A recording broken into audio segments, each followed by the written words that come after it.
Good morning. Good morning, everyone. Good morning, Jeannie. Good morning. Okay, so last chapter for this session, for this batch. Okay, professional and ethical duty of a chartered accountant. Last session from my side. Okay, so this is primarily a theoretical session. You won't have questions to solve. But yes, there will be applications of Ind AS where you will see that certain companies in the scenarios are not preparing the financials in line with the Ind AS, seemingly for certain personal gains. So what happens is in professional and ethical duty of a chartered accountant, we are not covering the professional misconduct which is under the auditing paper, where you are concerned with professional misconduct as an auditor of an entity. That is covered under your advanced auditing paper. But when we looked at the professional misconduct here, primarily this caters to members in service. Primarily this caters to members who are employed, who are working for organizations. And they will have to end up making certain decisions. They will have to end up taking certain actions. Actions which may result in increased earnings or reporting revenue before it actually becomes revenue. So all these are scenarios where we are having situations of misconduct. Okay. So in this regard, what is the role of a chartered accountant ethically? What is the role of a chartered accountant from an ethical standpoint? That is what this chapter talks about. Okay. So we are first of all going to briefly skim through what are the code of ethics, fundamental principles and framework applicable to all the CAs. Then we will be running through what is the code of ethics relevant for the CAs in service and practice. Practice will be covered separately under your auditing under your auditing paper. Realize the implications of various schedules relating to professional and other misconduct. So this is what is broadly your chapter framework. It's a very small chapter. It has mostly the chapter's length is due to the case studies which are present. From a theoretical standpoint, the chapter is definitely very small. So when we talk about your professional ethics, what we have is four pillars. The first one is the Code of Ethics, which is released by the Institute. You have the Chartered Accountants Act, which is our guideline. You have the council guidelines, the ICAI council guidelines, and you have certain self-regulatory measures. So these are the four pillars. When we talk about the CA Act, this is obviously the act under which we get the membership of the institute. So it applies to both chartered accountants in practice as well as in service. Misconduct under the CA's Act gets categorized into two, professional as well as other misconduct. You have disciplinary procedures under the CA's Act, and then you have schedules to the Act, first schedule and second schedule, which highlight the clauses for the misconduct. Okay. So what is your ethics? Ethics is a set of moral principles. Okay. A set of moral principles, a theory or system of moral values, the principles of conduct governing an individual, or the discipline dealing with what is good and bad and with moral duty and obligation. So this is your ethics. Very simple.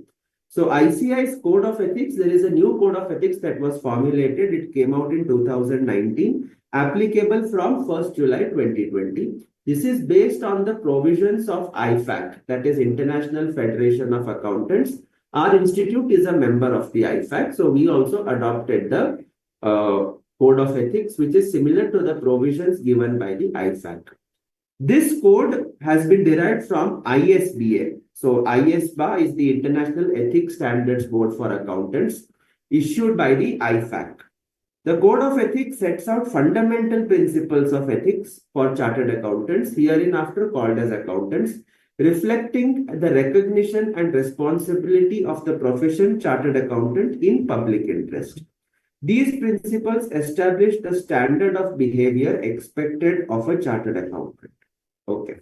The code provides a conceptual framework that CAs are to apply in order to identify, evaluate, and address the threats to compliance with the fundamental principles. The code sets out requirements and application material on various topics to help accountants apply the conceptual framework to these topics.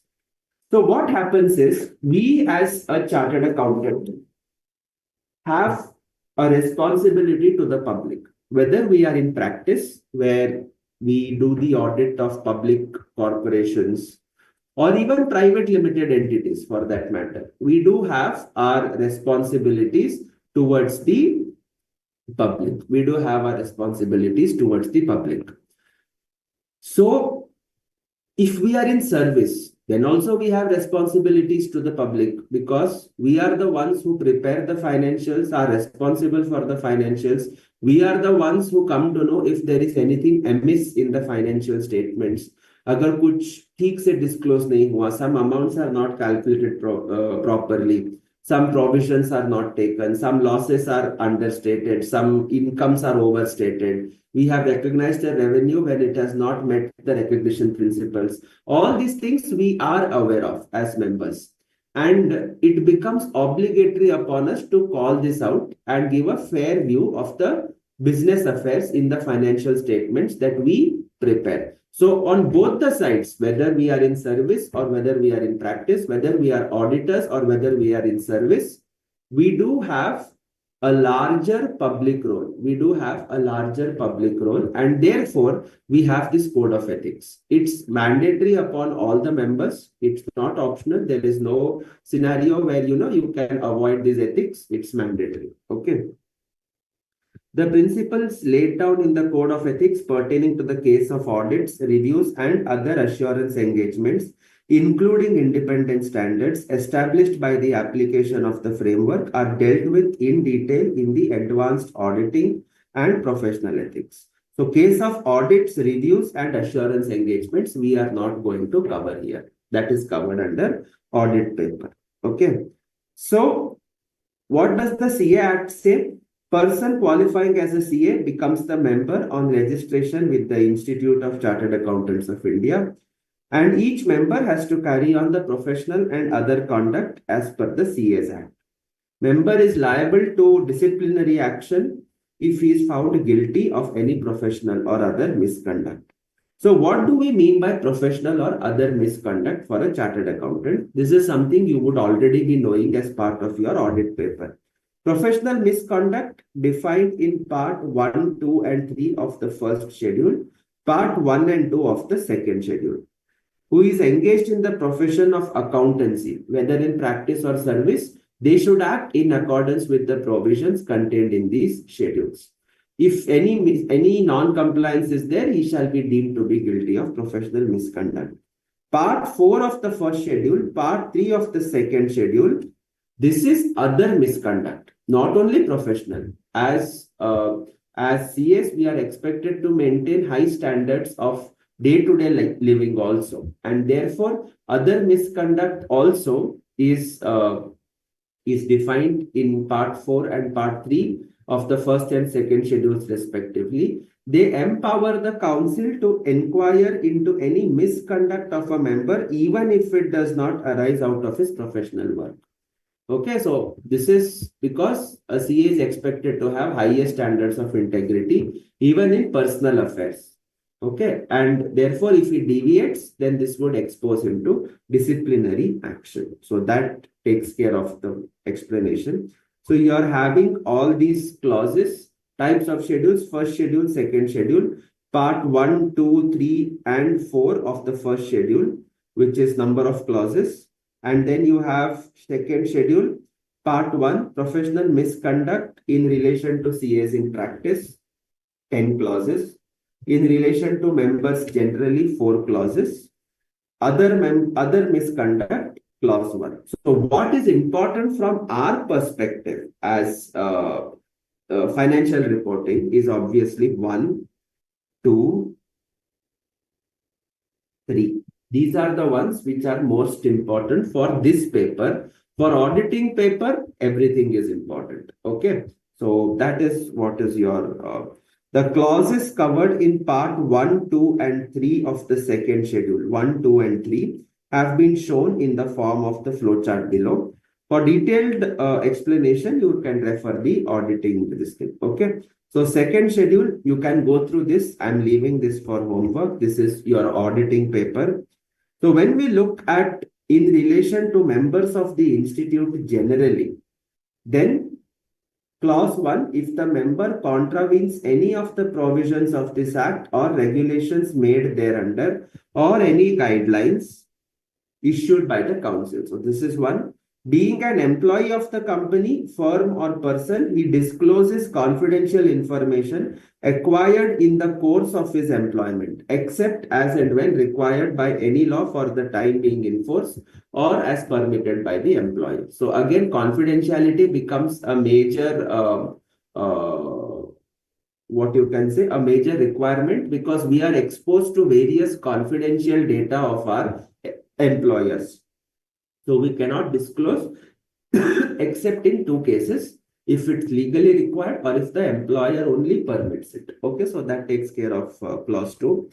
Includes in any information statement to be submitted to the institute, council, committees, director discipline, board of discipline, disciplinary committee, quality review board, or appellate authority, any particulars knowing them to be false. So when you give false information to these institutes, committees, and you know it is false, then that becomes a misconduct. Or last one, defalcates or embezzles money received in his professional capacity. Okay, so these are the 4 clauses of misconduct. Other misconduct, member of the institute, whether in practice or not, deemed to be guilty of other misconduct if he is held guilty by any civil or criminal court for an offense which is punishable with imprisonment for a term exceeding 6 months. For a term exceeding 6 months. So this takes care of your broad misconducts. Okay. What are we going to discuss in financial reporting? Complying with the code, fundamental principles, and conceptual framework.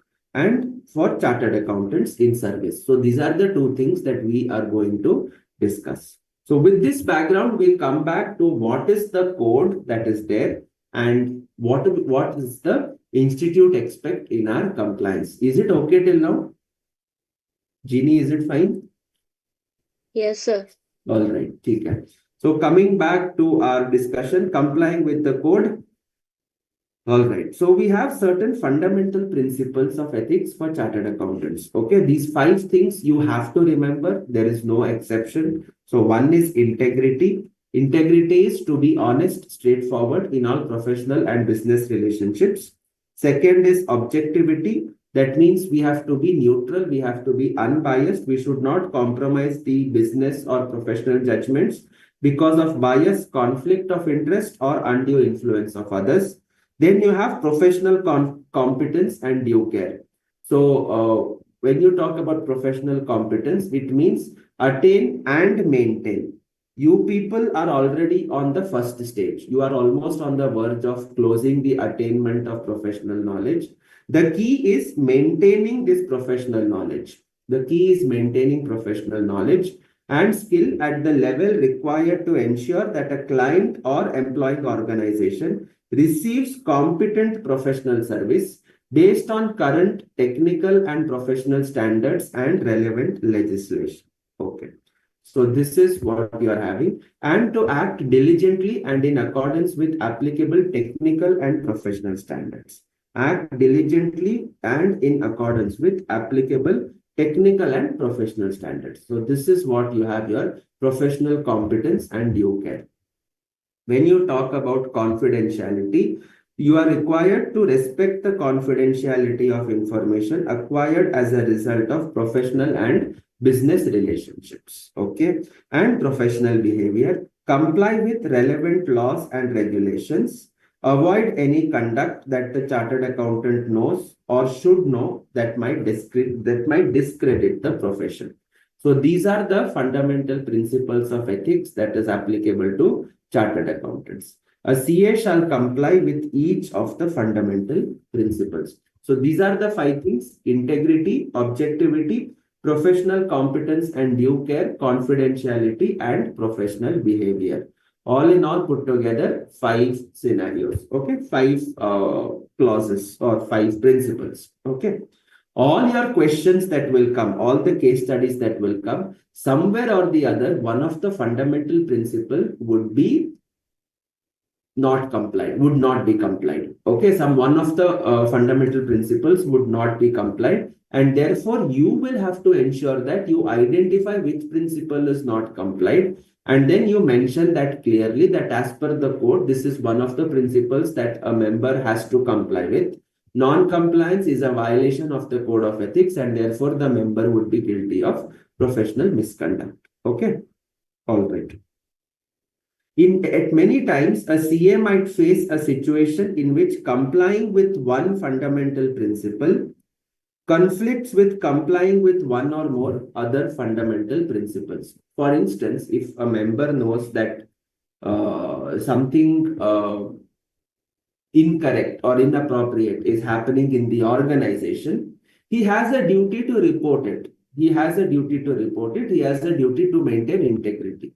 But this is also conflicting with the principle of confidentiality.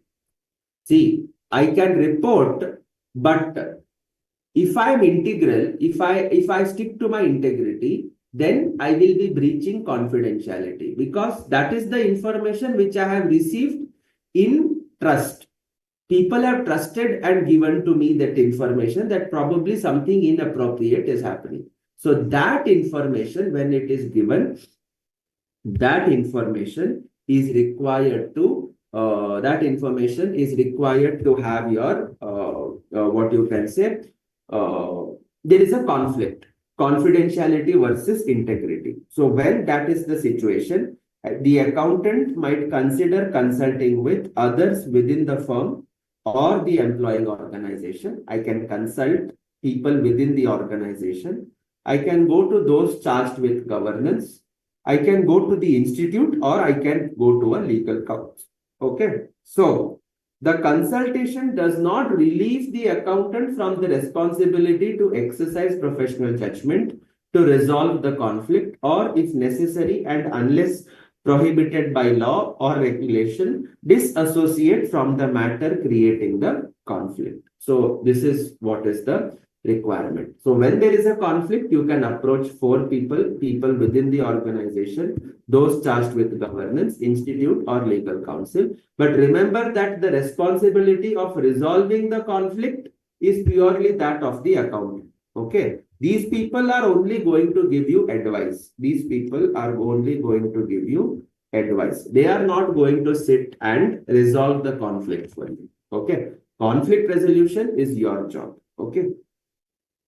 So when we talk about integrity, as was discussed, it's purely on the honesty side. Okay, you have to be straightforward and honest in your professional and business dealings.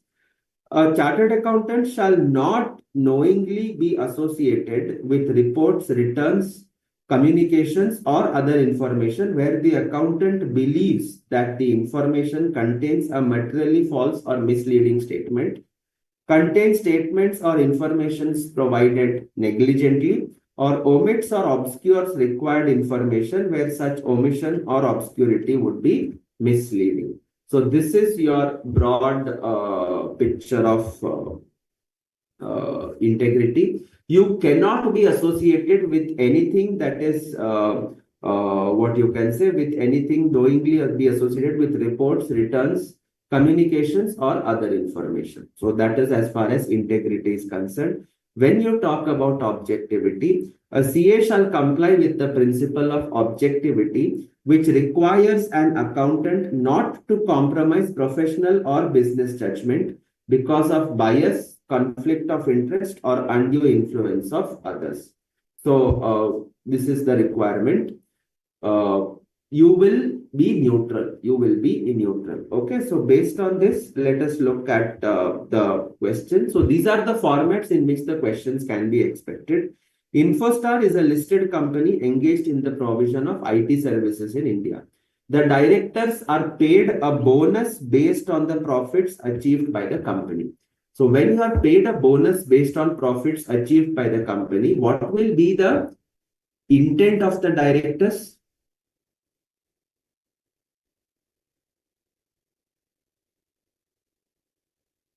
अगर आपको पैसा ज्यादा मिल रहा है for profits, then the immediate focus will be profits ज्यादा दिखाओ, show higher profits. And how will I show higher profits? I will show higher profits by doing probably unethical things. I will show revenue expenditure as capital expenditure. Okay. I will recognize revenue before fulfilling the performance obligation. करने को कुछ भी कर सकते हैं. Yes, I have a higher provision for doubtful debts. I will make it lower. Yes, so there are 1,000 things that you can do to increase the profitability, right? I can tell that if it is final profit before tax, then I can say I will increase the useful life of my assets to reduce the depreciation charge. So many things we have. So many things we have. Okay. So range of profit less than 1 crore, bonus is 0. 1 to 5 crores, 2% of net profit. 5 to 10, 4% of net profit. 10 to 26, 20 to 38, 30 and above 10. So this is the range.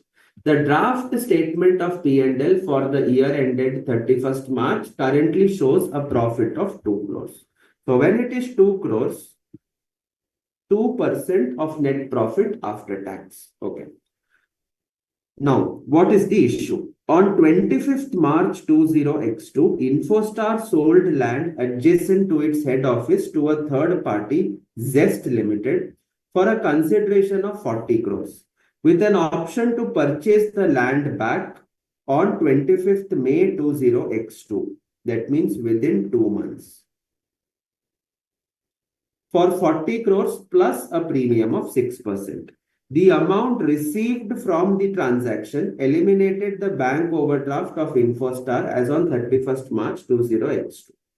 On instructions of the CFO, who is a chartered accountant, this transaction was treated as a sale, including the profit arising on disposal in the P&L for the year ending 31st March 20x2. Required discuss the ethical and accounting implications of the above issues with respect to a CA in service, referring to the relevant Ind AS wherever appropriate. Bolo, is this right what the entity has done?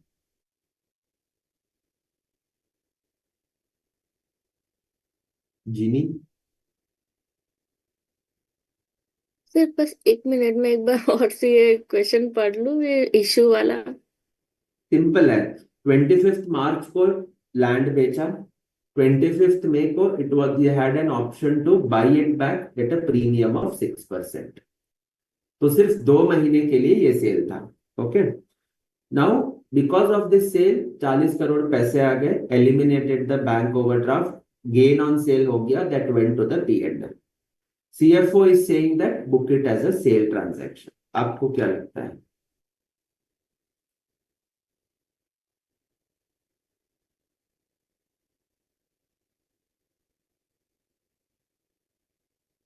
Sir ये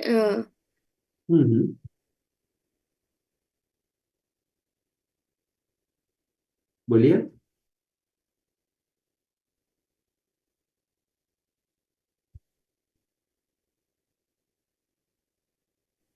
sir यहाँ पर उन्होंने cell किया, फिर उसे वापस से buyback भी कर लिया. यस. यस. इतना श्योर है कि उन्हें रेवेन्यू यहाँ पे बुक नहीं करना चाहिए था. तो वो 40 करोड़ क्या होगा जो पैसा आ गया?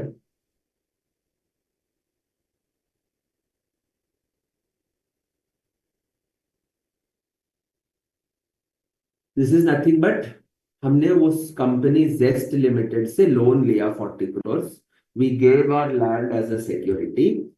2 months बाद I paid 40 crores with interest of 6% and I got back my land. Is it okay? It's actually a financing arrangement. It's not sale of land and repurchase of land. ऐसा कोई करेगा नहीं. Okay? This is हमने 40 crores का कर्जा उठाया. Yes sir. मैंने land को गिरवी रखा. 2 महीने बाद I paid 40 crores plus 6% interest and I got back my land. Okay. Yes, sir. So this is the sale of land meets the conditions specified in Ind AS 115 for qualifying as a repurchase agreement. as Infostar has an option to buy back the land from Zest Limited, and therefore control is not transferred, as Zest Limited to ability to use and gain benefit from the land is limited. Infostar must treat the transaction as a financing arrangement and record both asset and the financial liability. All right. So Infostar should not have de-recognized the land because the risk and rewards of ownership are not transferred. Substance of the transaction is a loan of 4 crores with 6% premium effectively reflecting the interest payment. Recording aforesaid transaction as a sale is an attempt to manipulate the financial statements to show an improved profit figure and a more favorable cash position. Sale must be reversed, first action. Land should be reinstated at the carrying amount prior to the transaction. Are we okay with this? Yes, sir. Issue to explain कर दिया. Now, Yes. when we look at the misconduct, बड़ा सा theory है. I don't expect you to write all this, but थोड़ा थोड़ा you should ensure you should write. CAs are required to comply with the fundamental principles laid down in the code of ethics. तो ये तो हर sentence, हर question में this you have to mention. Required to comply with fundamental principles. Now CFO only has said that book the sale. तो कौन सा आपका principle gets affected? Integrity, right? Because he is not straightforward, he is not honest. It appears that integrity of the CFO is compromised as he has accounted the transaction as sale and not as a loan or a financial arrangement. Effect of accounting it as a sale is only to improve profits, eliminate the bank overdraft. इसको हम लोग window dressing भी कहते हैं. We call it as a window dressing. Window dressing पता है क्या होता है? सर जो शॉप्स के बाहर यानी सजा कर रखते हैं शॉप को. Yes yes yes. आप मॉल्स वगैरह में जाते हो तो विंडो शॉपिंग करते हो ना. यू गो टू, मतलब बाहर से देखते हो, अंदर तो जाते हो नहीं. तो बाहर का जो दिखावा है, they make it quite attractive. They make the shops quite attractive on the outer side so that people get attracted. Okay, so here also आप दुनिया को क्या दिखाओगे? What are you going to exhibit to the public? Your financial statements. So that is the window. Yes, that sir. window you are making it attractive by showing sale of land, by increasing the profits, increasing the reserves, removing the overdraft. You are making that very, very attractive. Now Yes. that is amounting to window dressing. Okay? Yes, sir. All right. So one is integrity is compromised. Second is objectivity is also compromised. That is, put the interests of the company and the shareholders before their own interests. The pressure to achieve profits and to show profits and achieve a bonus is in the self-interest of the directors. And it seems to have been partly driven the transaction and the subsequent accounting, which is a conflict of interest. So this is the next one. Integrity affected, objectivity affected. Then last one is non-compliance with Ind AS. This is meeting the requirement of Ind AS 115, but you are choosing to show it as a sale, not complying with Ind AS, and therefore, in the instant case, accounting is not in line with Ind AS. So it does not make it clear whether CFO is aware of this or not. If he is aware, but still applied the incorrect treatment, then professional behavior principle is not complied. If he is not aware, then professional competence is not complied because his knowledge and skills are not updated. Are you able to follow? Yes, sir. So you will have to give your responses covering all the cases of misconduct. In such a case, he is subject to professional misconduct under clause 1, part 2 of second schedule, which states that deemed to be guilty if he contravenes any of the provisions of this act or the regulations or any guidelines issued by the council. As per guidelines, member who is an employee shall exercise due diligence and shall not be grossly negligent in the conduct of his duties. So this is overall the way you will have to frame your solution. Okay. Obviously, you can put it in your own words, but The sum total is you should cover all the principles which are not complied with. You should cover why it is a misconduct and misconduct under which clause. Okay. All right. Professional competence and due care. Maintaining professional competence requires a continuing awareness and an understanding of technical, professional, and business developments. Continuing professional development enables a CA to develop and maintain capabilities to perform competently within the professional environment. Okay. So in complying with professional competence and due care, take reasonable steps to ensure that those working in professional capacity have appropriate training and supervision. Okay. All right. Rustum Limited, a company engaged in oil extraction, has a present obligation to dismantle the oil rig installed by it at the end of the useful life of 10 years. Okay. Rustum cannot cancel this obligation, neither can it transfer it. Cannot. Rustum intends to carry out the dismantling work itself and estimates the cost of the work to be 100 crores at the end of 10 years. The directors of Rustum are aware of the requirements of Ind AS 37, read with Ind AS 16. What are the requirements? इसका requirement क्या है? Yes. Sir यहाँ पर उनको dismantle करना पड़ेगा तो उनको उनकी लायबिलिटी भी इंक्रीज होती है तो उनको प्रोविजन करना पड़ेगा. Yes, you will make a provision. You will add that provision to the cost of the asset. You will credit the provision. That cost, that provision which you are adding to the asset gets amortized over the life of the asset. 10 years. जो credit है, that you will unwind the discount and ultimately it grows to the value that you estimated and then you pay it off. Okay? So that is what you are expected to do. So adding it to the asset is part of Ind AS 16. Unwinding the discount is part of Ind AS 37.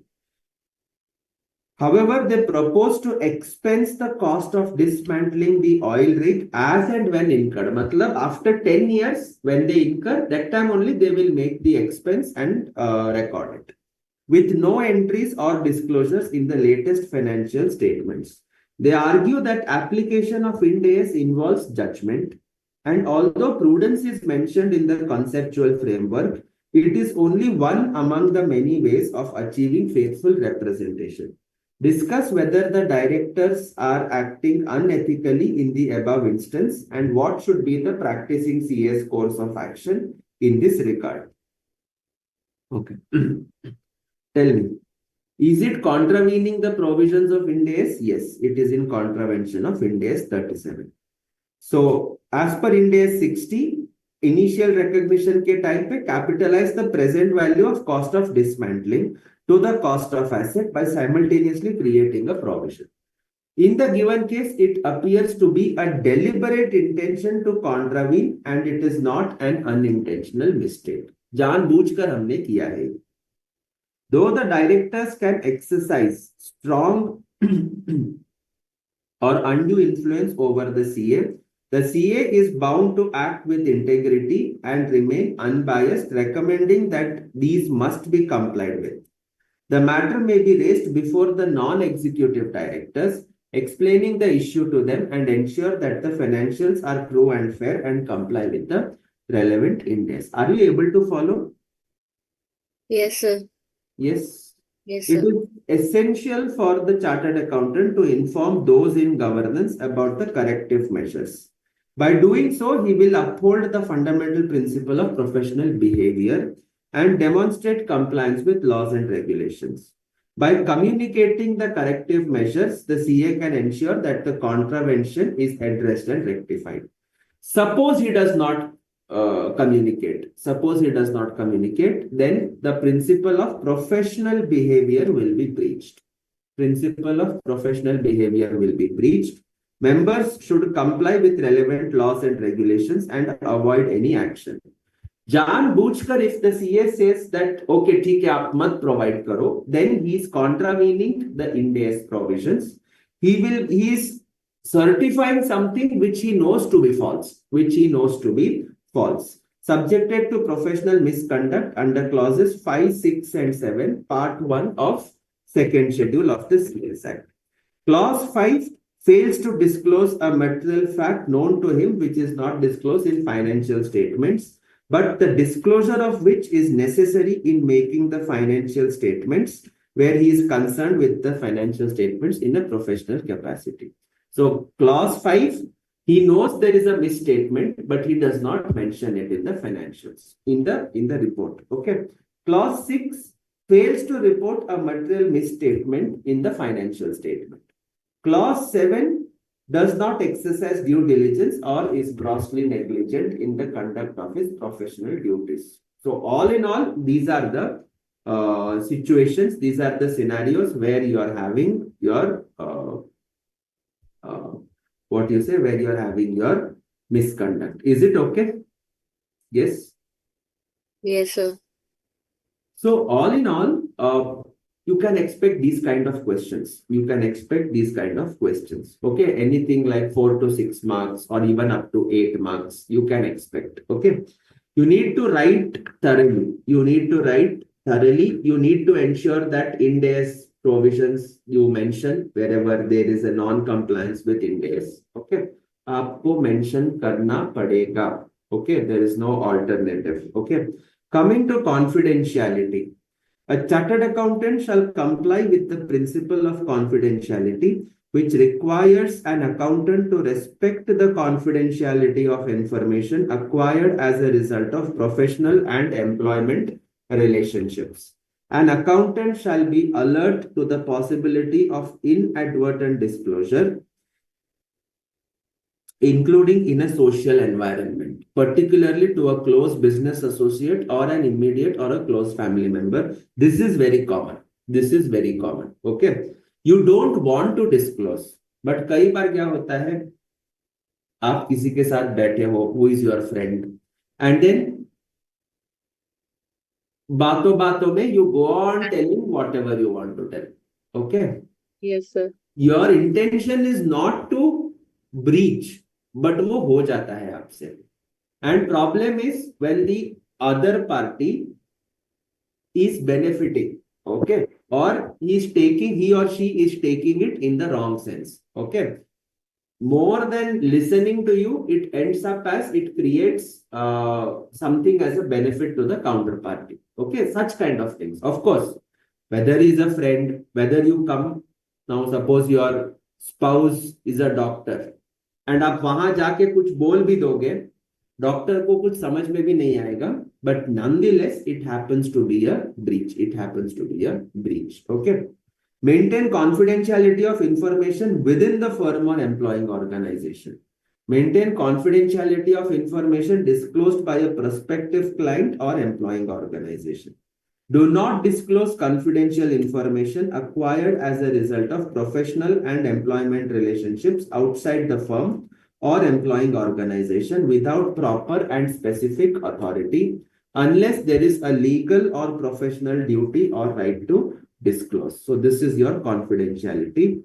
Not to use confidential information acquired for personal advantage of the accountant or for the advantage of a third party. We are repositories of trust. Okay. People come to doctors, lawyers, chartered accountants with very, very sensitive information. Okay. We have to treat it as sensitive.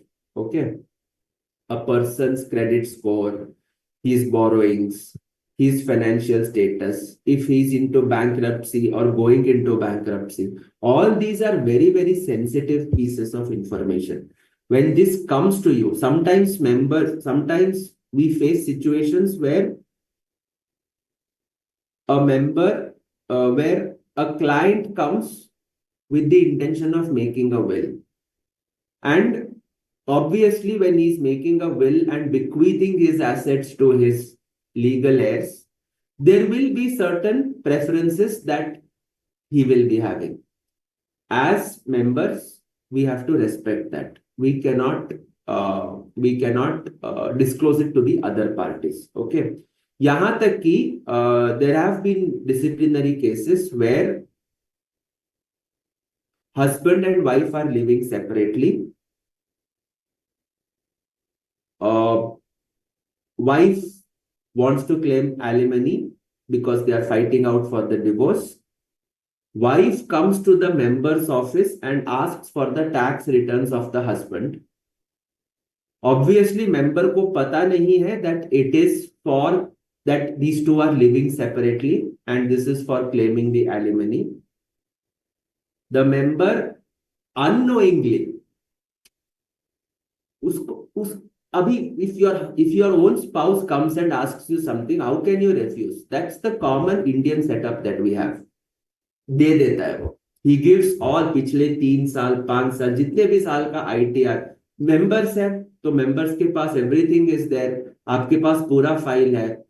आपके client का balance sheet, P&L, computation of income, investments कौन से है, कौन से बेचे, कौन से बचे हैं, everything the member gives to the wife. Now, is he breaching confidentiality from the perspective of the husband? Answer is yes. Answer is yes. But is it professional misconduct? Again, the answer is yes. You cannot disclose. Okay, this is unfortunate, but this is true. Okay, and this is, please don't take me that it's gender biased or whatever it is. Okay, nothing of that sort. I'm just giving an example.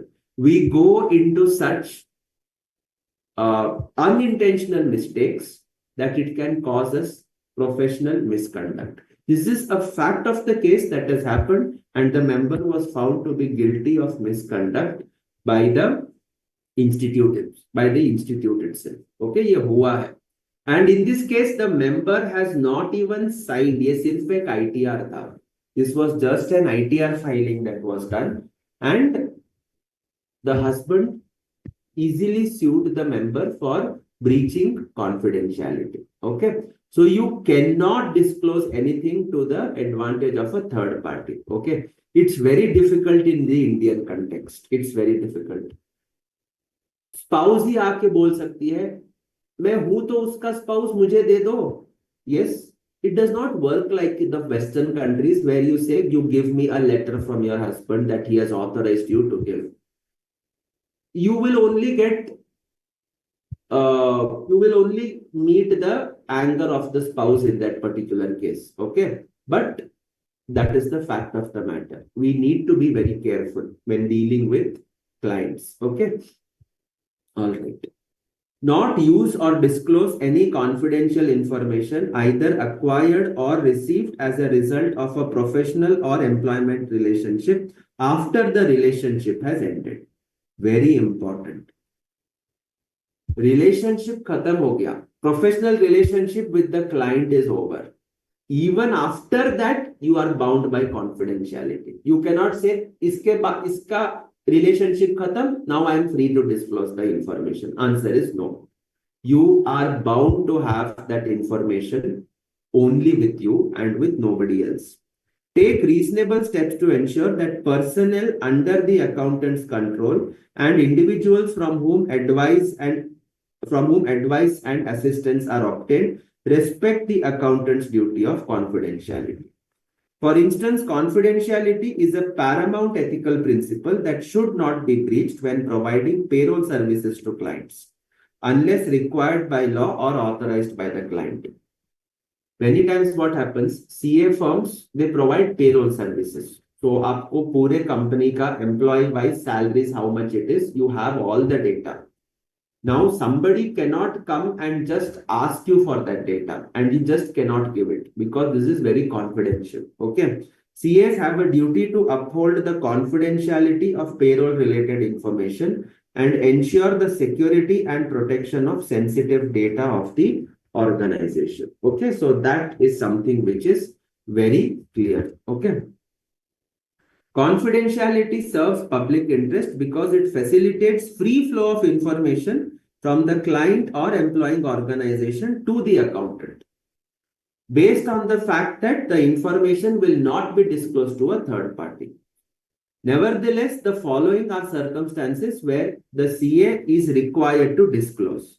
disclosure required by law. For example, production of documents or other provision of evidence in the course of legal proceedings, or disclosure to appropriate public authorities of infringements of law that come to light. Disclosure is permitted by law and is authorized by the client or the employing organization, and there is a professional duty or right to disclose when not prohibited by law. For instance, peer review or quality review of the institute, inquiry or investigation by a professional or a regulatory body to protect the professional interest of a CA in legal proceedings, or comply with technical and professional standards, including ethics requirements. In these cases, disclosure is permitted in addition to these cases. Breaches of confidentiality may occur in scenarios like insider trading, where CAs must avoid using or sharing material information for personal gain. Hiding material facts which require disclosure, like reporting fraud, illegal activities, or non-compliance with laws and regulations, does not constitute confidentiality.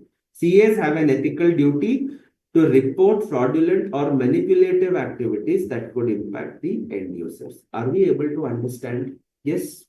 Yes, sir. बहुत sensitive issue है. Okay. A CA shall continue to comply with the principle of confidentiality even after the end of the relationship. When changing employment or acquiring a new client, accountant is entitled to use the prior experience, but you shall not use or disclose any confidential information acquired or received on account of professional or employment relationship. Okay? When you talk about professional behavior, shall not bring the profession into disrepute. You have to ensure you do that. A chartered accountant required to conduct his affairs in a manner that he remains outside the boundaries of professional and other misconduct. CA shall be honest and truthful and shall not make exaggerated claims for the services offered by or the qualifications or experience of the accountant, or disparaging references or unsubstantiated comparisons to the work of others. ये दो चीजें समझ में आ गई आपको? Exaggerated claims for service, disparaging references. आप खुद को, you cannot mention that you are the best.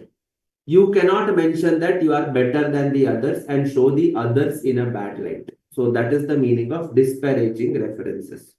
Any direct or indirect measures to advertise any professional or other facts in violation of advertisement guidelines from time to time. Okay, so these are your professional behavior. Now, when you talk about the conceptual framework, shall apply the conceptual framework to identify, evaluate, and address threats to compliance with the fundamental principles. So, threats to comply with the fundamental principles, evaluate the threats identified, and address those threats. How can you address those threats? By eliminating them or reducing them to an acceptable level. When applying the conceptual framework, the CA shall exercise professional judgment, remain alert for new information and to changes in facts and circumstances, and use the reasonable and informed third-party test. Okay. When you talk about exercise of professional judgment, it involves application of relevant training, professional knowledge, skill, and experience commensurate with the facts and circumstances, including the nature and scope of professional activities and the nature and interests and relationships involved. In relation to undertaking professional activities, exercise of judgment is required when the CA applies the conceptual framework to make informed decisions about the courses of actions available and to determine whether such decisions are appropriate. Okay. So you can go through this, all this part. Okay. Now, reasonable and informed third party is a test that is a consideration by a CA about whether the same conclusions would likely to be reached by another party. So what you have to ensure is when you are giving any financial information, when you are presenting something, you have to ensure that whatever you present, you will not be present as a speaker on the counter side, the counterparty would be receiving whatever statements, data, reports that you give. So, whatever conclusions you are deriving, you should ensure that similar conclusions are derived by the counterparty. It should not confuse them. It should not be ambivalent or ambiguous. Okay. You cannot make your reports confusing. For a reasonable person with reasonable IQ levels, they should also come to the same conclusion like what you are having. Okay. The reasonable and informed third party does not need to be an accountant, but would possess knowledge and experience to understand and evaluate appropriateness of the conclusions in an impartial manner. Okay. Now, CAs in service, conflicts of interest. Serving in a management or governance position for two employing organizations, acquiring confidential information from one organization that might be used to the advantage or disadvantage of the other organization. Quite possible. Undertaking a professional activity for each of the two parties in a partnership where both parties are employing the accountant to assist them to dissolve their partnership. When you are dissolving a partnership, each partner will obviously look for his own interest. So when I look at, suppose, A's interest, B's interest gets affected. When I look at B's interest, A's interest gets affected. And unfortunately, I am the only person who is assisting both of them in the dissolution. Preparing financial information for certain members of management who are seeking to undertake a management buyout. Conflict of interest. Being responsible for selecting a vendor for the employing organization where an immediate family member of the accountant might benefit financially from the transaction. Serving in a governance capacity in an employing organization that is approving certain investments for the company where one of those investments will increase the investment value portfolio of the accountant or an immediate family member. So that is your only examples. You don't have to remember. These are just examples. Conflict identification. Take reasonable steps to identify circumstances that might create a conflict of interest. Threats created by conflict of interest कौन से हैं? In general, the more direct the connection between the professional activity and the conflict, the more likely the level of the threat is not at an acceptable level. क्या मतलब है इसका? The more direct the connection between the professional activity and the matter on which the parties' interests conflict, the more likely you are having the level of threat is not at an acceptable level. For instance, you are required to, let us say,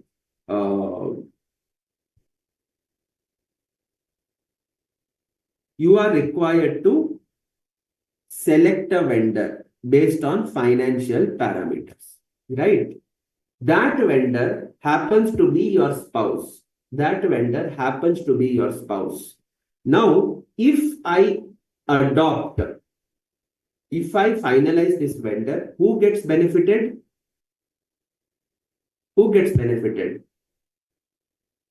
Spouse.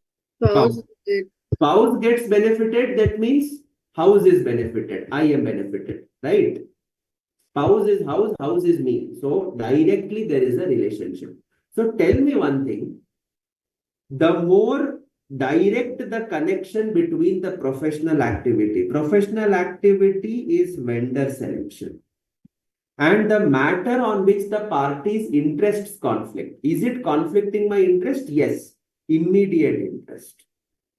Immediate, or what we call as direct interest. Can I say that? Yes. So for a professional activity of vendor selection, there is a direct interest because it is affecting my spouse's profitability. Then the more likely that the level of the threat is not at an acceptable level. For such direct relationships, do you think whatever I do can bring the threat down? Yes. Bolo, I have selecting various vendors, and one of the applicants is my own spouse, right? So come on, tell me, is there a conflict of interest here? Yes, sir. Yes. Can it be reduced to an acceptably low level? If it is on ALP arm's price, then we can consider.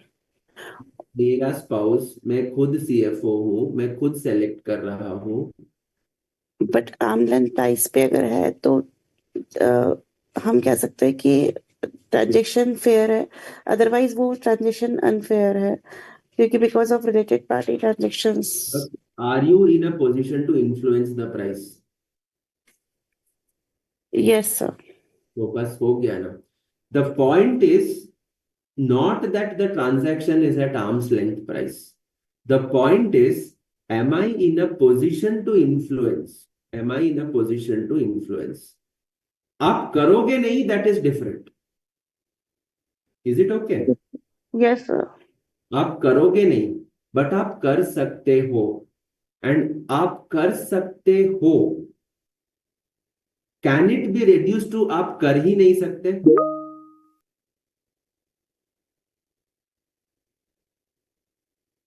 Can you say that आप prices influence कर सकते हो in the transaction with your spouse?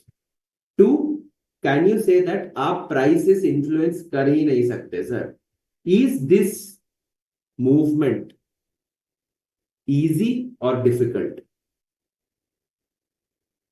I am the CFO. Ultimately, पैसे मैं ही दूंगा. So, can I ever say that I will not decide her prices? आप नहीं बोल सकते ऐसे. आप नहीं बोल सकते, right? And therefore, whether you say or not is different. Fact is, there is a threat in place, and that threat cannot be reduced to an acceptably low level. Okay, that threat cannot be. So, when we talk about this, very good. When we talk about this, it's not important that we talk about the idealistic scenarios. Idealistic scenarios life में होते नहीं है. What you have to look at is, can somebody deviate from the idealistic scenarios very easily? Whether they do it or not is immaterial, but whether that possibility is there. If that possibility is there and it cannot reduce, then your level of threat cannot be reduced to an acceptably low level. ठीक है? जीनी समझ में आया? Yes, sir. Okay.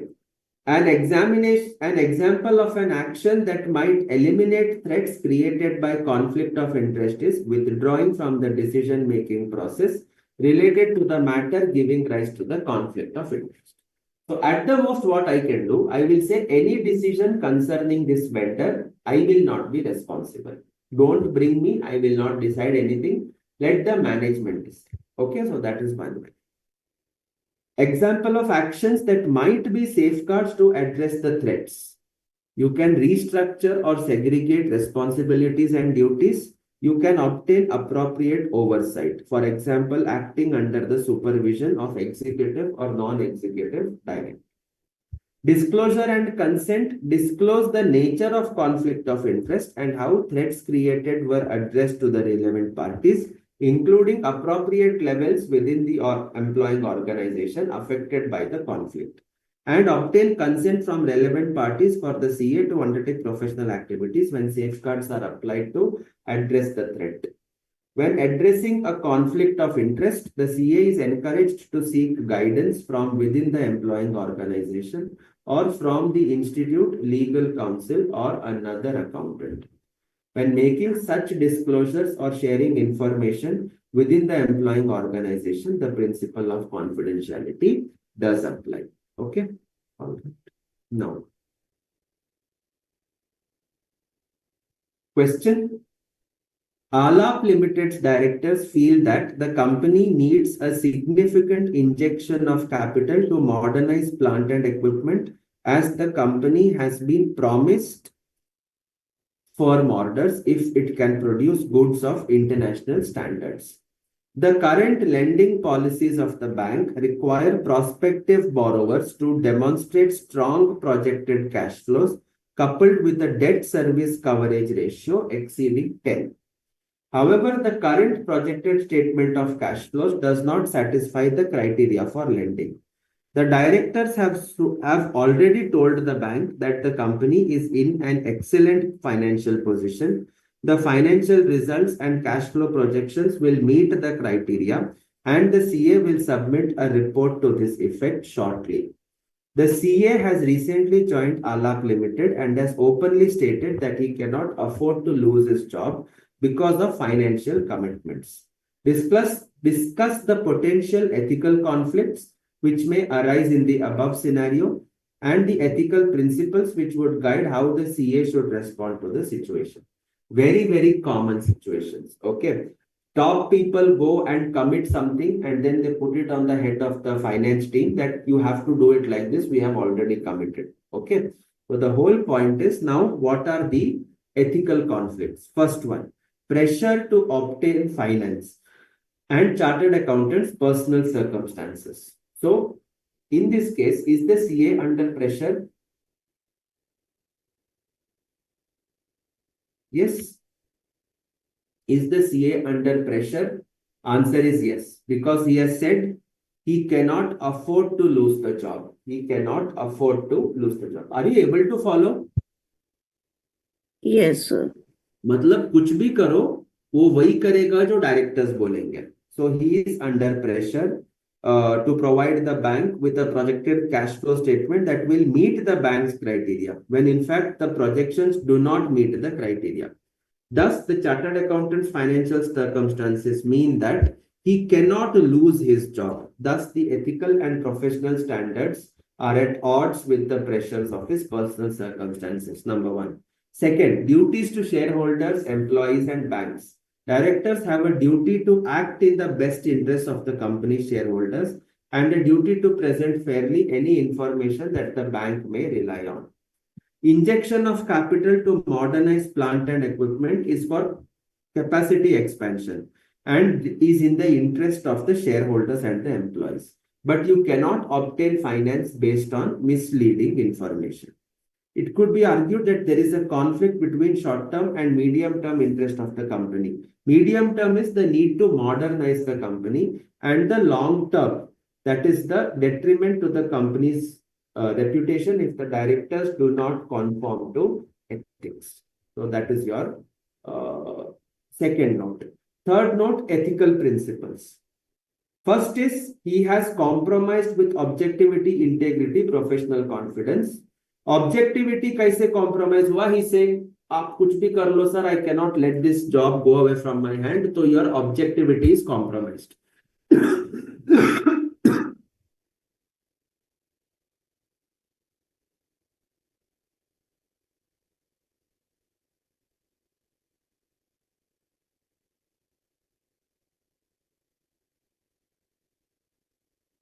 You cannot think neutrally. You cannot think neutrally. Okay.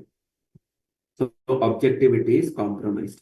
Integrity is also compromised because you are not acting in a straightforward and honest manner.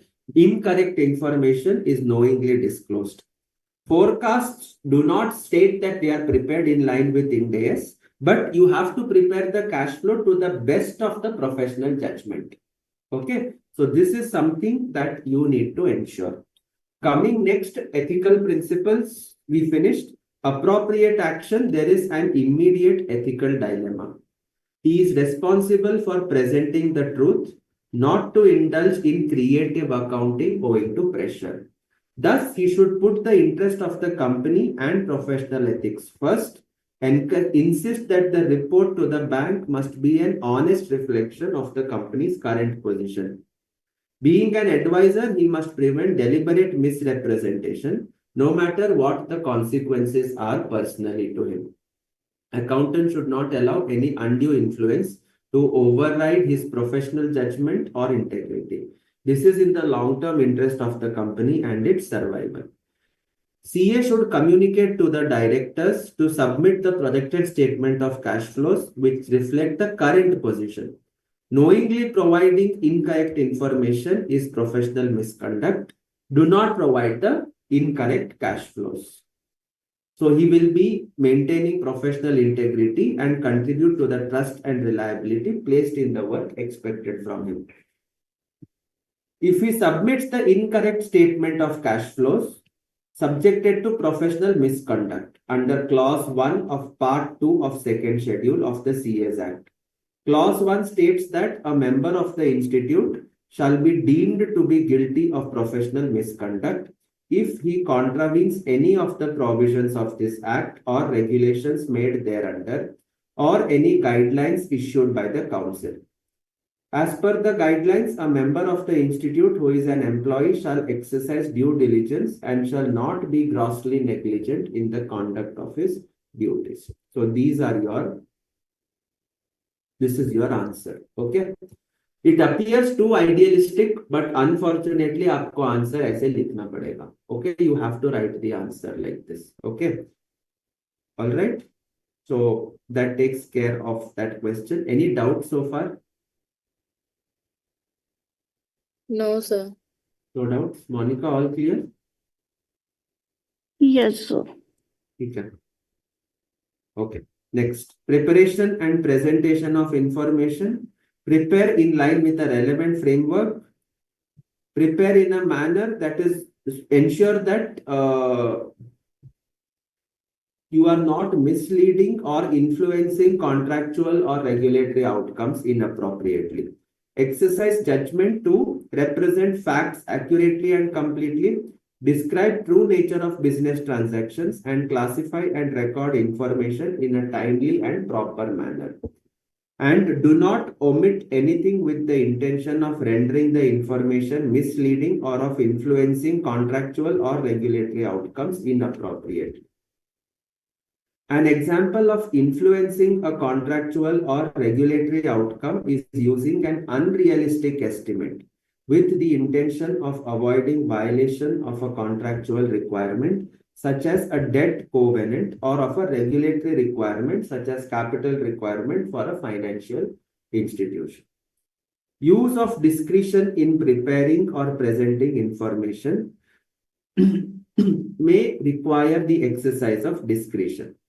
Exercise the discretion only to ensure you are not misleading others. For instance, what are the discretions? Determining estimates, selecting or changing an accounting policy, determining timing of transactions, structuring of transactions, selecting disclosures.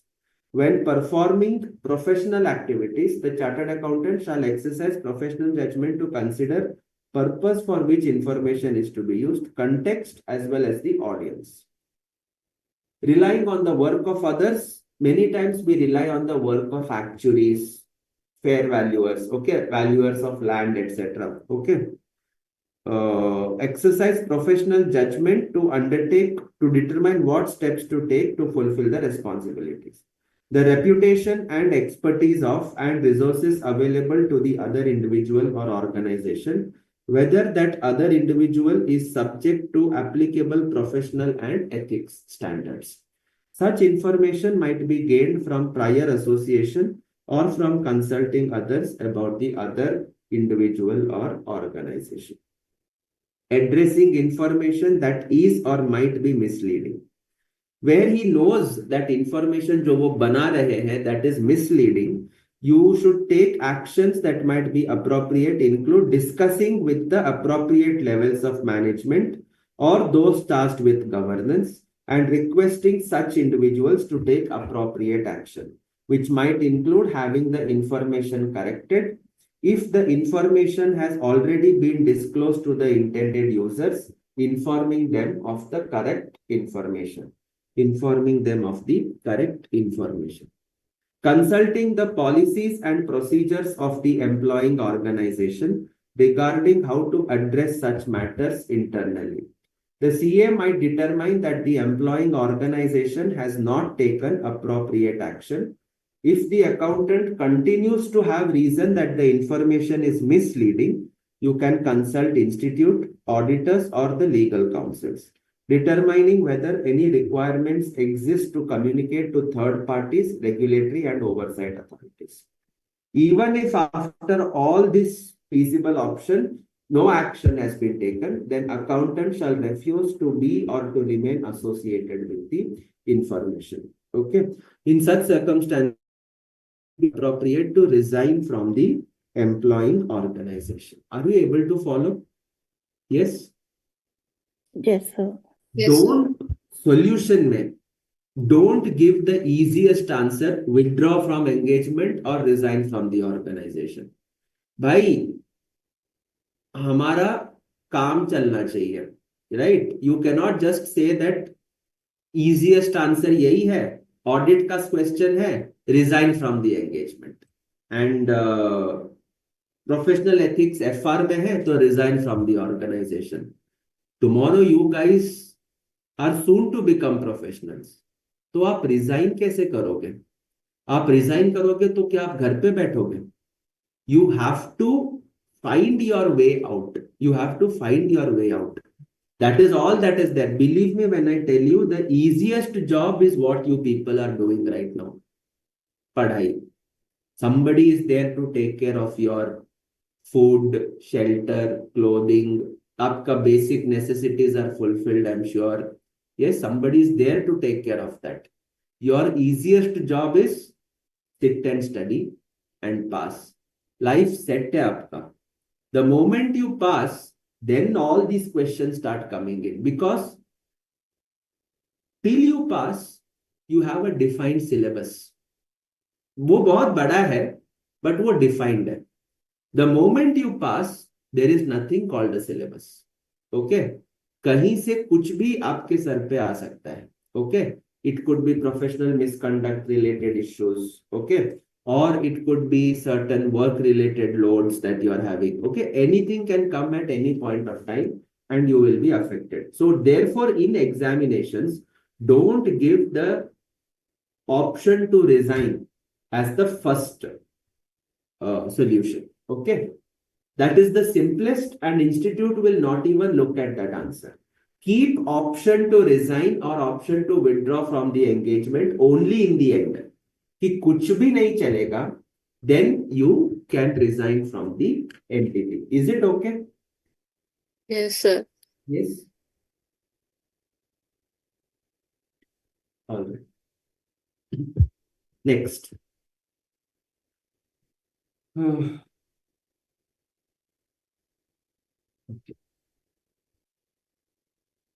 See, I will just explain this question in brief. You can go through it in detail. There is a company which is required to meet some debt covenants. Debt covenants means there is some requirement pertaining to the debt that it has borrowed, that it cannot increase the debt, debt equity ratio cannot go up, whatever. Now, in this case, the company is entering into a 5-year lease arrangement. Okay. You have studied Ind AS 116. 5-year lease arrangement, आप क्या दिखाओगे? Accounting treatment क्या होगा उसका Ind AS 116 में? बोलो यार. 5-year lease arrangement. क्या दिखाओगे? Right of use asset? Yes. And lease liability. Lease liability. Liability is more in the nature of a long-term liability. So this becomes part of your debt. है ना? Yes, sir. Yeah. And if it becomes part of your debt, you are breaching the debt covenants. तो यहाँ पे what the CFO says, हम 5 साल का एक agreement नहीं बनाएंगे, हम एक साल के 5 एग्रीमेंट बनाएंगे. Did you understand? We will not make one agreement for 5 years. We will make 5 agreements for one year each. Yes, sir. इससे क्या शॉर्ट होगा? टर्म बनाने की कोशिश कर रहे हैं. शॉर्ट टर्म बनाने की कोशिश कर रहे हैं. So you can just treat it as an operating lease and you will not take it to the balance sheet. Yes. So is this ethical? You are violating Ind AS 116, right?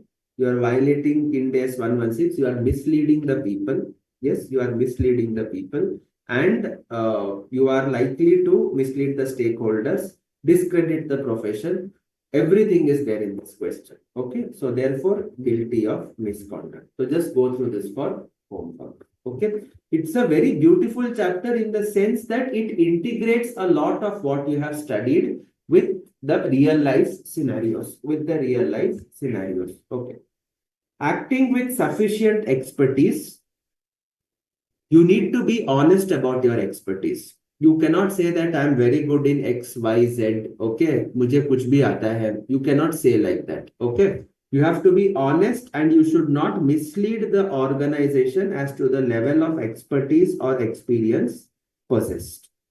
Self-interest threat to compliance might be created if the chartered accountant has insufficient time for performing or completing the relevant duties. And believe me when I tell you, you will always have insufficient time. आपको कभी ऐसा feeling आया है कि एक दिन और मिल जाता तो मेरा सिलेबस खत्म होता? ऐसा कभी फीलिंग आता है? सर लास्ट आवर तक भी नहीं आता. लास्ट आवर नहीं, बट लास्ट आवर में जब आप एग्जाम जा रहे हो और उस दिन आपका एग्जाम एक दिन से पोस्टपोन हो गया, एक ही दिन से, आपको फीलिंग आएगी ना, चलो अच्छा हो गया, एक दिन मिल गया. मिलेगा नहीं, बट वो फीलिंग आती है ना. यस और no? That feeling also. Yes sir. वो वाली फीलिंग हमें भी आती है. बोर्ड मीटिंग आज है, बोलेंगे एक दिन और आगे बढ़ जाए बोर्ड मीटिंग तो आज सारा प्रेजेंटेशन परफेक्टली बना देंगे हम. वो एक दिन और एक्सटेंड होगा तो सिलेबस खत्म होगा क्या आपका? सर सेम सिचुएशन होती है at that end of the day. नहीं होगा. नेक्स्ट डे भी होगा तो आपका भी नहीं होगा, हमारा भी नहीं होगा. Insufficient time is a perpetual thing for students as well as for professionals. You are not going to get adequate time for completing relevant duties. This creates a self-interest threat to compliance with the principle of professional competence and due care. Because when time is not adequate, हम कोशिश क्या करते हैं? We go for shortcuts. जैसे आप पढ़ रहे हो, आपके पास टाइम नहीं बचा है, तो आप क्या करोगे? आप सम सॉल्व नहीं करोगे. You will read. आप सम को पढ़ोगे. So that, यस सर, फिर सम का ऑडिट होगा. yes. तो आप सम को पढ़ोगे, आपको लगेगा आपको समझ में आ गया. You are basically going into shortcuts. Same applies in professional life also. We are required to prepare something. We do some reasonable shortcuts. But problem with that reasonable shortcuts is this starts getting affected. Due care starts getting affected. You will, because information goes in so many directions, फिर आगे चल के when there is an audit, when some third eye looks at what you have prepared, then they start to find out certain inconsistencies. In your case, जो भी आपने यहाँ पे किया है वो ढूंढेगा कौन? Unfortunately your examiner. In our case it will be some third entities. Okay, third people. So insufficient time for performing or completing the relevant duties, and you cannot come out of this. That is the biggest problem in life. Okay, time की कमी हमेशा रहेगी. Okay, you will never be in a situation where you go to your exam hall and say आज मेरा syllabus पूरा complete हो गया, जो पूछना है पूछ लो, अच्छे से लिखेंगे. This situation will never ever come in anybody's life. Okay, it will never come. You speak to the first rank holder, you speak to the one who has got just 50, you speak to one who has not passed, you speak to people who have got an exemption. सबकी कहानी यही है. First वाला बोलेगा यार थोड़ा सा और पढ़ लेता तो मुझे 100 out of 100 मिलता.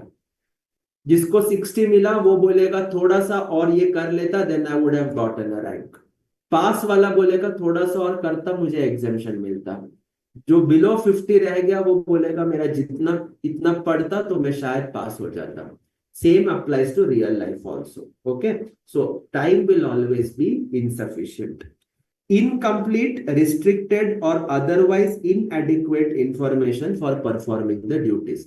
This is something which is common in practical life. In your examination, ऐसा बहुत कम होगा, okay? Because everything will be given to you in the question. Discount rate, discounting factor, everything will be given, okay? But in real life, you are not having adequate information. You are new. They will say you prepare this report to be submitted tomorrow evening. एक तो आप नए join किए, आपको कुछ पता नहीं है. You don't even know from where you have to pull out the data, but you have to submit the report. So this is one of the examples of self-interest threat or compliance with the principle of professional competence and due care. Insufficient expertise, training, and or education. When you say insufficient experience or training, obviously they don't mean that not anything on your articleship, but suppose you are more familiar with audit and assurance, and you are put in transaction advisory, mergers and assurance, mergers and transaction advisory. You are not having the concerned expertise, okay? Or you are working in assurance engagement and you are put into tax advisory. You don't have an expertise. It's not a question mark on your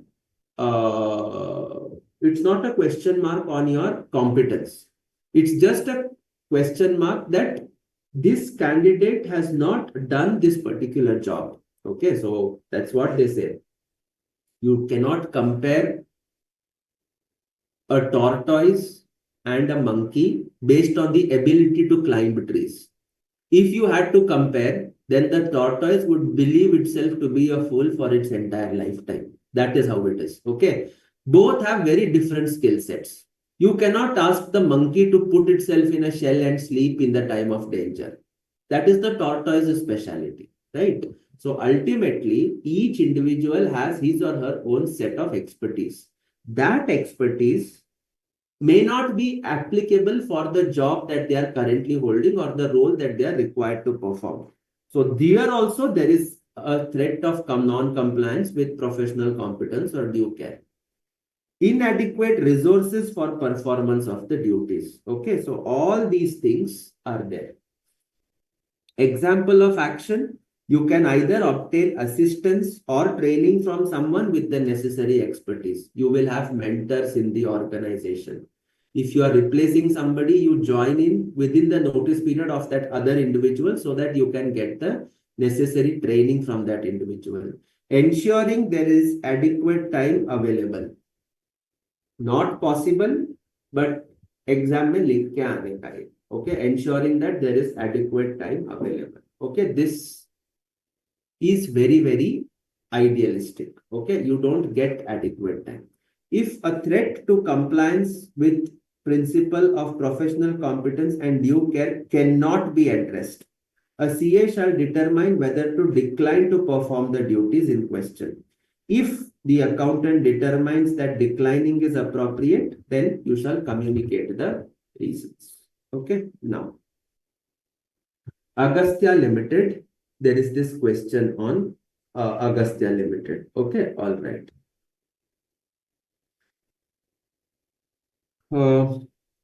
So, the defined benefit pension scheme was amended to increase the pension entitlement from 12 to 18.5% of the salary. Amendment was made due to salary cuts made on account of the pandemic. Tell me, increase in defined benefit scheme from 12% to 18.5%. Kuch mat dekho. Is this change in actuarial assumption? Or is this a change by the organization on the calculation of defined benefits?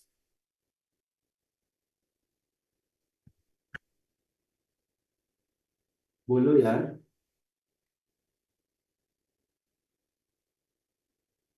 तो change in estimate होगा ना. Estimate होगा. Words देखो. Agastya Limited's defined benefit pension scheme was amended to increase the pension entitlement from 12 to 18.5% due to the salary cuts made on account of the pandemic. Is this an actuarial assumption that is changing? Actual assumption क्या होगा आपका? यार मैंने ही पढ़ाया था, इतना तो नाक मत काटो। सर यस सर, आपने ही पढ़ाया था, but first thing is AS 8 effect होना चाहिए ना, क्योंकि बिकॉज 12 to 18.5 इफेक्ट हो रहा है।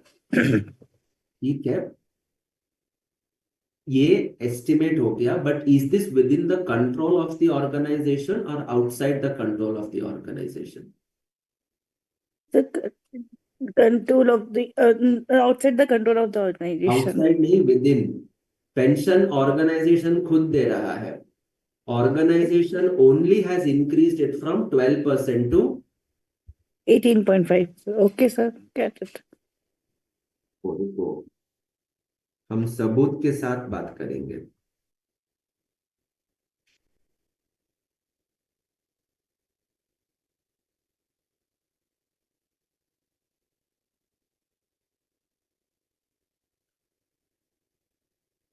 ये क्वेश्चन हमने अपने ही बैच में किया है, आप लोगों के साथ बैठ के।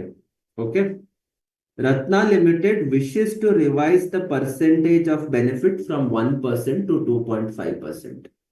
Yes, sir. And where did you take that?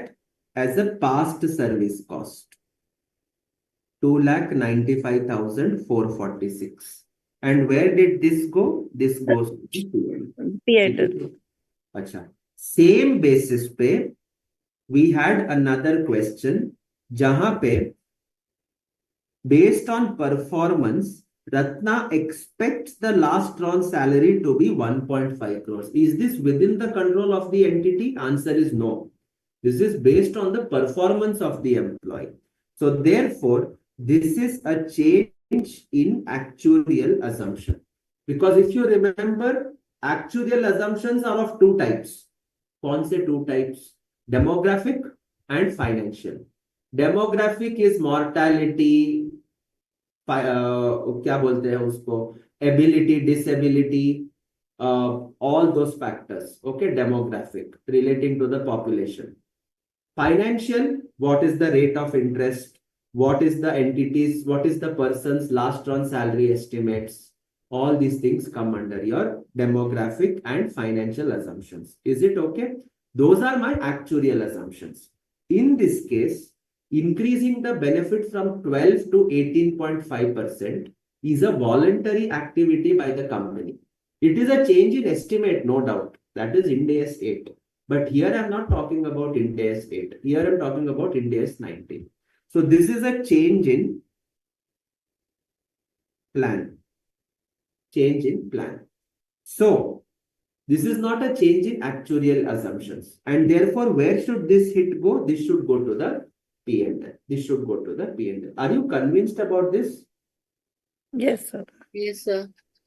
Achha, theek hai. Now, the amendment, the chartered accountant has shown such increase under the head employee benefits forming part of the operating profit. CA ने सही किया है. Okay, सबसे पहले he has done properly. Directors are unhappy. होंगे ही ना, 85 crore hit is happening to the P&L. Directors will be unhappy. So they will say that you should put it in other comprehensive income. आप कर सकते हो क्या? You cannot do that. It is a call that you have taken. You enjoyed the benefits of a lower salary in the pandemic. When pandemic operations were suspended, you paid a lower salary and company benefited from that. But employees were down. In spite of that, employees supported. Today, you are repaying back that support. Then you should obviously take the hit to the P&L now. In the P&L, in the pandemic time, if you had to go with the complete payouts, then the losses which you showed in the pandemic would be even worse than they actually were. But you kept your dignity alive. Now you are repaying that dignity back to the employees who stood by you. So you should reflect this in your P&L. You cannot take it to other comprehensive income. The directors believe that this policy choice will make the financials more consistent, understandable, thereby justifying the same on grounds of fair presentation. Framework cannot be in non-compliance with the accounting standards. Okay. The pension scheme is currently in deficit, matlab it hits the P&L. So now, Ind AS 8, there is a change, retrospective amendment, okay? Ind AS 19 does not offer an alternative treatment as an accounting policy choice in terms of Ind AS 8. Therefore, directors' proposals cannot be justified. It is the self-interest in the pension scheme that is making directors consider a change in policy to maximize profits for maximizing the bonus potential. Amendment is a past service cost to be expensed to the P&L immediately. This would impact the operating profits of Agastya, no doubt. Let it impact. Additionally, it appears the directors wish to manipulate aspects of the pension scheme since the pension scheme is given to be in deficit, the net finance cost. They are purposely manipulating by recording them in equity instead of P&L. Equity means other comprehensive income. They would not be compliant with Ind AS, and it would make the financial statements less comparable with other entities correctly applying Ind AS 19. Explicit statement given in the financial statements stating that all compliance with Ind AS is achieved would be incorrect. Such treatment would be against fundamental principles of objectivity, integrity, professional behavior. As a meaningful addition, directors could use other tools or indicators within the financial statements to explain the company's results, such as drawing attention to the cash generated from operations, which would exclude the non-cash pension expense. Alternative measures such as EBITDA could be disclosed where non-cash items are consistently eliminated for comparison purposes. When a CA discovers that a company's financial position has been compromised through misstatement, they have two options. They can either report the non-compliance to the authorities or consider withdrawing from the engagement. Both the actions ensure integrity, transparency, and interest of stakeholders at large. In case the consultant CA is influenced by the director's suggestions, he will be subject to professional misconduct. And what are the misconduct clauses? Are we able to understand the question? Yes, sir. Yes. All right. Very good. So, ye ho gaya. Next, financial interest, compensation, and incentives linked to financial reporting and decision making. So, these are the possible threats that can be created. Okay. As a percentage of profit, CFO gets the bonus. Has an interest in the organization. ESOP hai. ESOP means he's having shares. Shares means he's obviously interested in ensuring company's results are better than the past. So he will do whatever he wants. Okay. So holds bonus share rights or share options. Okay, whatever it is. Right. So that is what is there. Now, so here you can have a look at this question. Directors of spins are eligible for an incentive computed as a percentage of cash generated from operations.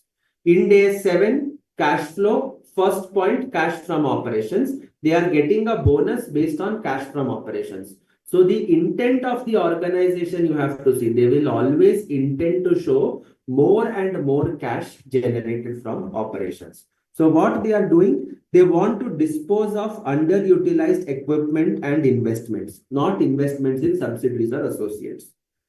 They say that since the cash generated from sale of such equipment and investments would be used for operations, they want to categorize those inflows under cash from operations. The directors are concerned about meeting the targets to ensure security of their jobs and feel that this treatment would enhance the cash flow picture of the business. Inflows on sale of such equipment and investments have the potential to make the cash from operations figure positive. Sir गलत है क्या investing activity को operation activity बता दिया इसने. Yes. So you have to be very careful about. So the trick is you look at the question, identify what is the pain point of the people. Profits, cash from operations, debt equity ratios, debt service coverage ratios. These are the pain points. So entities management will always want to do something to mitigate those pain points. तो कुछ भी गलत करेंगे. They will do something which is inappropriate from India's perspective. And they will give a justification for that. Your duty as a student who is giving a professional opinion. See, for me, you guys are already qualified. It's just a formality that is left. Okay, it's just a formality that is left. So when you are giving an answer, your professional expertise should come out. Your professional expertise should come out. So you identify the pain point. You know the provisions of the Ind AS, fit it in that, and whatever counter arguments they give, it will be used for operations. It gives a more true and fair view. All that you can negate as part of your conclusion. But first part is case, Ind AS provisions, what should be the answer, and whatever explanation they give, your job is to negate that. Okay, so I leave the reading of this question for homework. कुछ नहीं है, it's the very much same thing that is there. Okay, all right. Now,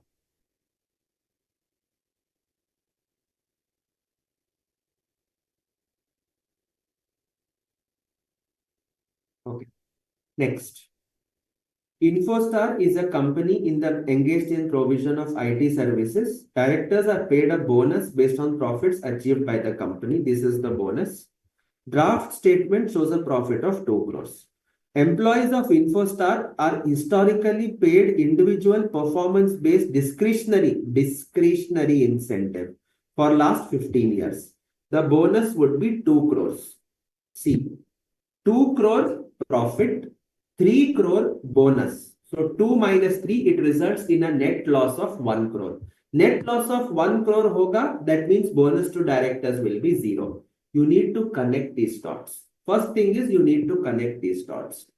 In view of possibility of directors not receiving the bonus, InfoStar's CFO suggested that discretionary incentive usually payable could be avoided in the current year, which would result in the company reporting profits. Legally speaking, is it mandatory or discretionary bonus? Discretionary bonus है, discretionary का मतलब क्या है? यानी उनको compulsion नहीं है कि बोनस प्रोवाइड करे ही.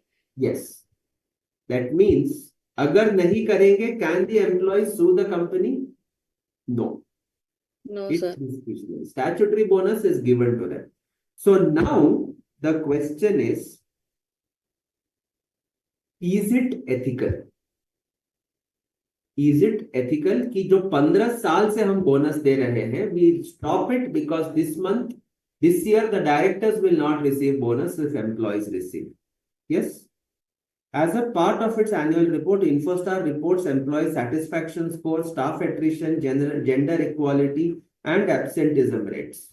The CFO also told the directors that no stakeholder reads the non-financial information, and thus the suggestion of not paying the incentive would not impact the company greatly. Discuss the ethical and accounting implication. Okay. Important. Suggestion is not illegal. However, the reason behind non-payment gives rise to ethical consideration. The suggestion, अच्छा, मैंने discretionary bonus नहीं दिया. Is it saving my profits from a company standpoint? Is it saving my profits? बोलो यार. Bonus नहीं देंगे तो फिर एक्सपेंडिचर दिखेगा ही नहीं, तो प्रॉफिट इंक्रीज होगा. But that profit will go to directors.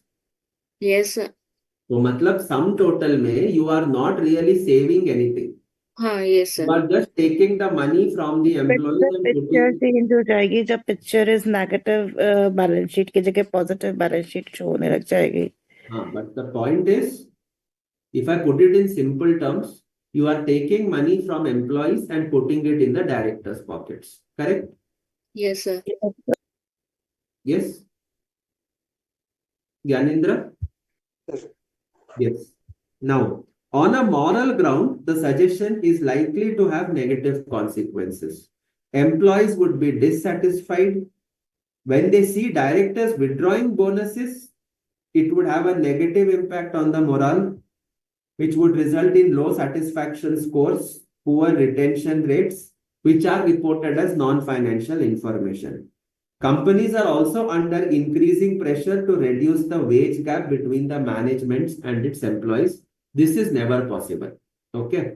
Top management and working class management के बीच में the gap is at least 30 to 50 times. This can never come to equality. Companies are under pressure, but that is only for namesake. The rich keep getting richer. The people who are working continue to remain working. Okay. By not paying a bonus, this metric will be adversely affected. CFO statement will not negatively impact the company, as statement that the above action will not negatively impact the company is misleading.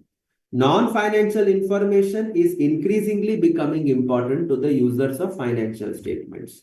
So therefore, in this case, that statement is misleading. CA has a responsibility to exercise due diligence, clearly consider both financial and non-financial information. It would be unethical for a CA to guide the management on matters which may result into any kind of disadvantage. Okay. So further, a distinguishing mark is its acceptance of the responsibility to act in public interest and not to exclusively satisfy the needs of an individual client or the employing organization. Hence, it is essential to uphold the professional standards and act in accordance with ethical principles. Okay.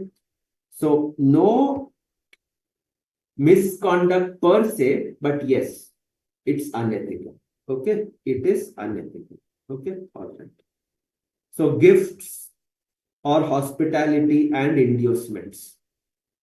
So inducement could be in the form of gift, hospitality, entertainment, political or charitable donations, appeals to friendship and loyalty, employment or other commercial opportunities, and preferential treatment, rights or privileges. So immediate or close family members, you can just see whatever is there. Okay. यहाँ पे कुछ खास है नहीं. Okay.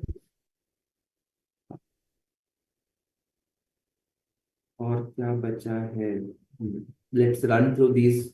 So I will not give a break today. We will instead close the topic immediately. Okay. Responding to non-compliance with laws and regulation in case of employment with listed entities. So this is the new non-compliance with laws and regulations, NOCLAR principles, which are there in the ethics code. Okay. A CA might encounter or be made aware of non-compliance or suspected non-compliance in the course of carrying out professional activities. When responding to these issues, objectives are comply with integrity and professional behavior, enable management to rectify, remediate, or mitigate the consequences of the identified or suspected non-compliance, deter the non-compliance where it has not yet occurred, and to take such further action as appropriate in the public interest. Non-compliance with laws and regulations comprises acts of omission or commission, intentional or unintentional, contrary to the prevailing laws or regulations committed by the following parties: employing organization, those charged with governance of employing organization, management of employing organization, or other individuals working for or under the direction of the employing organization. Laws and regulations include those that deal with fraud, corruption, bribery, money laundering, terrorist financing, and proceeds of crime, securities, markets, and trading.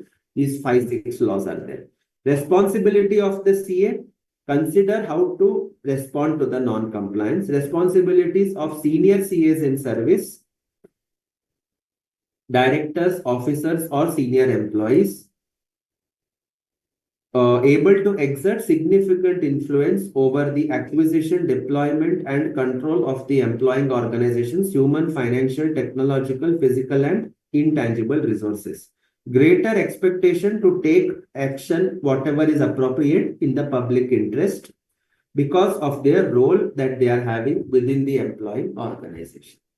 Addressing the matter, if the senior CA identifies, then he shall take steps such as communicate, comply with laws or regulations immediately, consequences of non-compliance, penalty, damages, interest, jo bhi hai, pay it off and finish it, reduce the risk of reoccurrence, deter the commission of non-compliance if it has not yet occurred.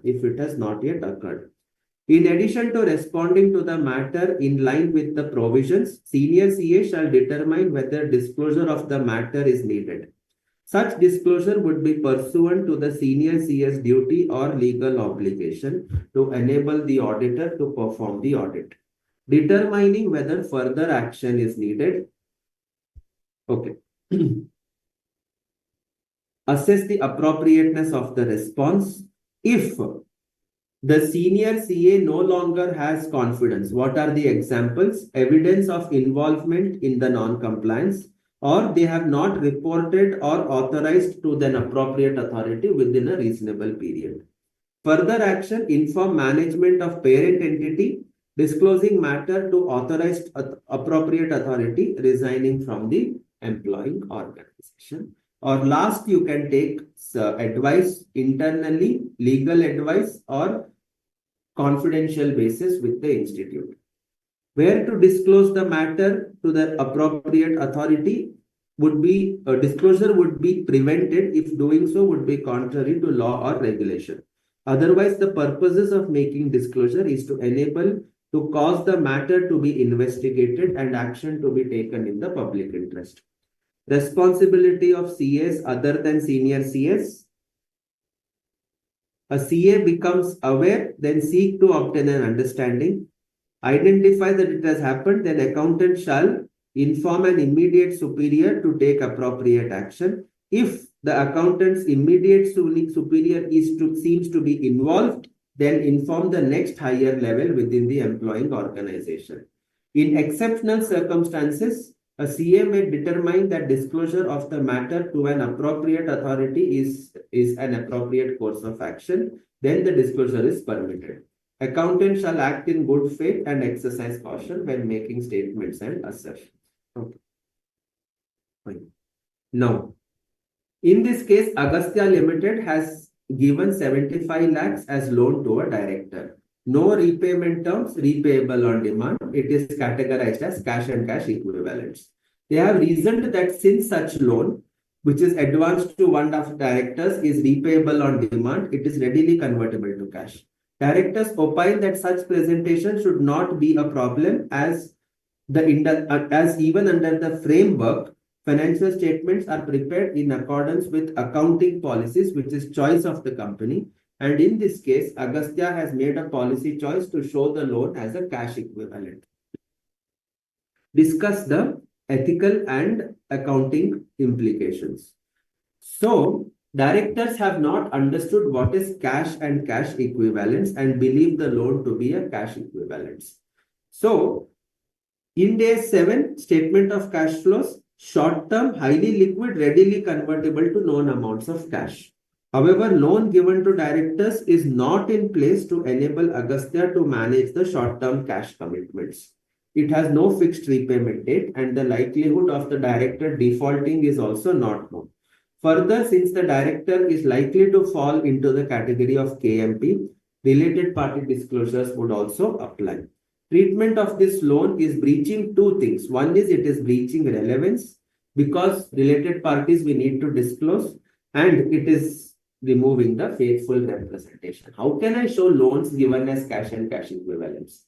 I cannot show that, and therefore it's violating from these two key enhancing qualitative characteristics. Okay. And then what it is also not complying with is understandability, verifiability, and comparability.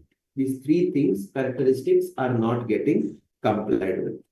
There is a potential conflict of interest between the director and the company, which mandates a separate disclosure as a minimum.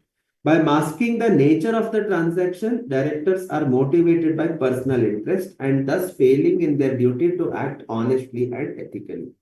As a consultant, it becomes the responsibility of the CA to get the financial statements rectified.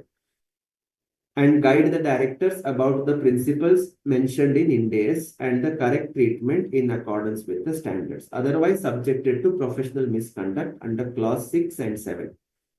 Okay, so that is something. Pressure to breach the fundamental principles. A CA shall not allow pressure from others to breach the fundamental principles or place pressure on others that would result in other individuals, that means your subordinates or superiors, to breach the fundamental principles.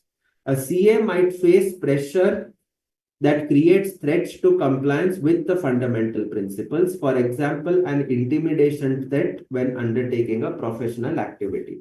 Pressure might be explicit or implicit and might come from within the employing organization, an external individual or organization such as a vendor, customer, or lender, internal or external targets and expectations.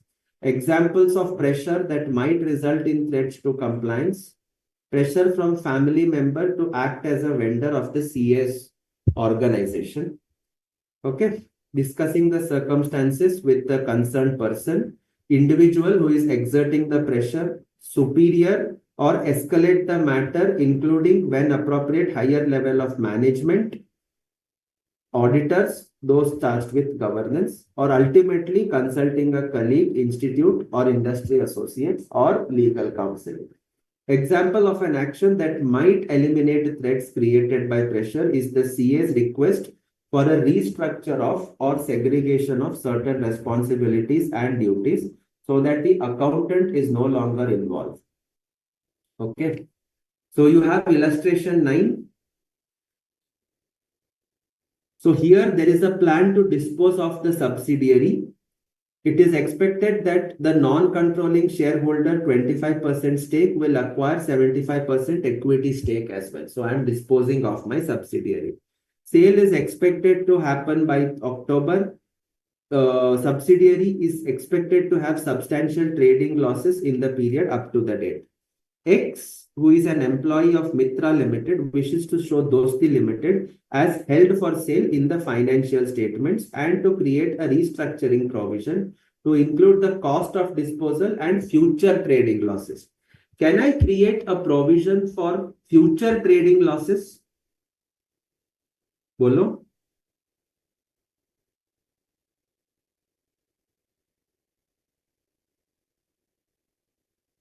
Can I create a loss for future trading? Can I create a provision for future trading losses? No, No, sir. नहीं होगा. You can create, you are selling off a subsidiary, you can create a provision for legal cost, you can create a provision for redundancy packages, but you Yes. cannot create a loss, a provision for future losses. वो आप नहीं कर सकते. So therefore, the COO does not wish Dosti to be categorized as held for sale, nor to provide for the expected losses. CO is concerned as to how this may affect the sales and would surely result in bonus targets not being met. He has argued that as the management, it is his duty to secure a high sales price to maximize the return for shareholders of Mitra. He has also hinted that Mr. X's job could be at stake, putting pressure tactics on the CA. Expected costs from the sale are as follows. Future trading losses, do not provide. Legal cost of sale, please provide. Redundancy cost, please provide. Impairment losses, तो आएगा तो देखेंगे. Required, discuss the accounting treatment which it should adopt to address the issues above for the financial statements. Discuss the ethical issues which may arise, including any actions which Mitra and X should take. Terms of Ind AS 105, this becomes a discontinued operation. The asset or disposal group available for immediate sale, and sale must be highly probable. Sale should be expected to qualify for recognition within 1 year from the date of classification. That is the same requirement of Ind AS 105. Based on these provisions above, the disposal of Dosti Limited appears to meet the criteria of held for sale. Okay, what you can say, Jaya is the probable acquirer, sale is highly probable, expected to complete within 7 months after year end, well within the 12 months criteria. Accordingly, Dosti should be treated as a disposal group. since a single equity transaction is the most likely form of disposal. In case dosti is deemed to be a separate major component of business, losses should be presented separately. In terms of Ind AS 105, presented at lower of carrying amount and fair value less cost to sell. COO is incorrect to okay. The carrying amount is this. Impairment loss to reduce dosti to fair value should be allocated first to goodwill, then on pro rata basis across other non-current assets of the company. COO is incorrect to exclude any form of restructuring provision, since the disposal is communicated to the media as well as the stock exchange. A constructive obligation exists. However, ongoing cost of business should not be provided for. Only directly attributable cost of restructuring should be provided. Further, operating losses are to be excluded as no obligating event has arisen. No provision required for impairment losses, as it is already considered in remeasurement to fair value less cost to sell. Provision is required for 1.5 plus 4. What is 1.5 plus 4? 1.5 crores is legal cost, 4 crores is redundancy cost. Do not consider the impairment losses separately. Ethics: accountants have a duty to ensure that the financial statements are fair, transparent, and comply with the AS. CA expected to carry his work with due care and attention. Failure to do so would amount to professional competence getting breached. CFO is looking for means to manipulate the financial statements. Neither is he willing to reduce the profits of the group. Both the adjustments which comply with the requirements of Ind AS will result in reduction of profits. Okay. By threatening Mr. X's dismissal, CEO has acted unethically. Threatening and intimidating behavior is unacceptable and against all ethical principles. This has given rise to an ethical dilemma for X. He has a job to produce the financial statements, but doing so in a fair manner could result in a job loss. So what next he can do? He can tell the CEO of the implications. If he is unsuccessful, if he comes to listen to what the CEO tells and he does the same working, then he will be subject to professional misconduct under clause 1 part 2.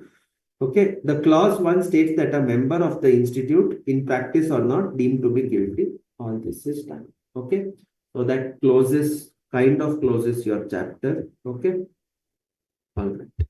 Now, next one, last one. Shastra Limited desires to upgrade the production process. On 1st April, company entered into a property lease arrangement.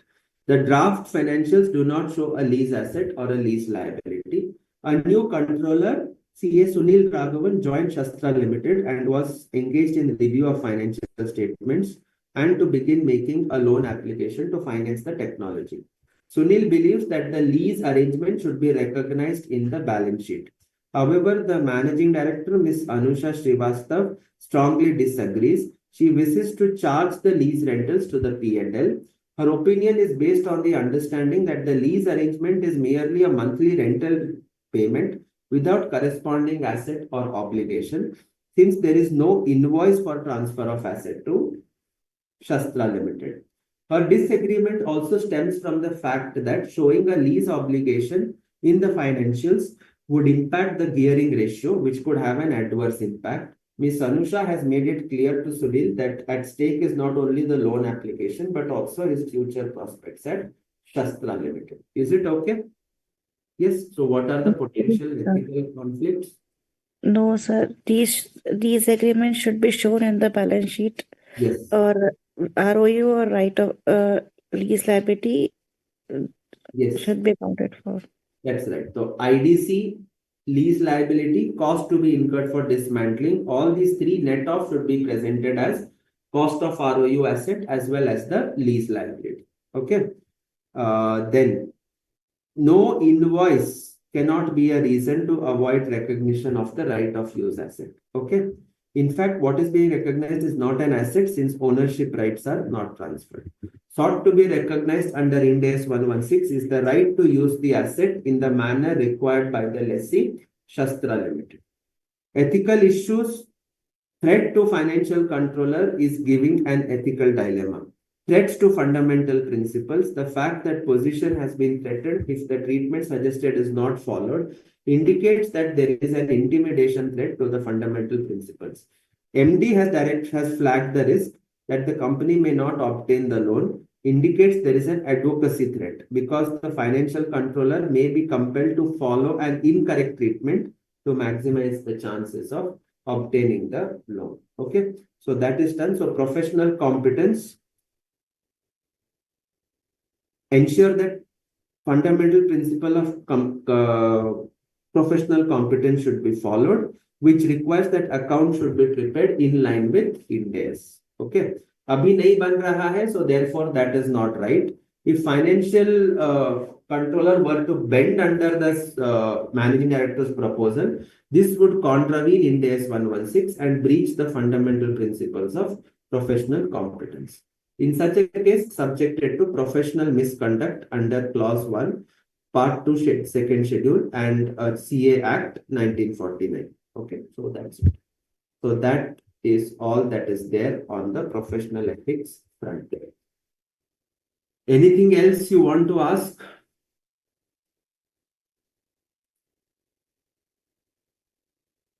Yes.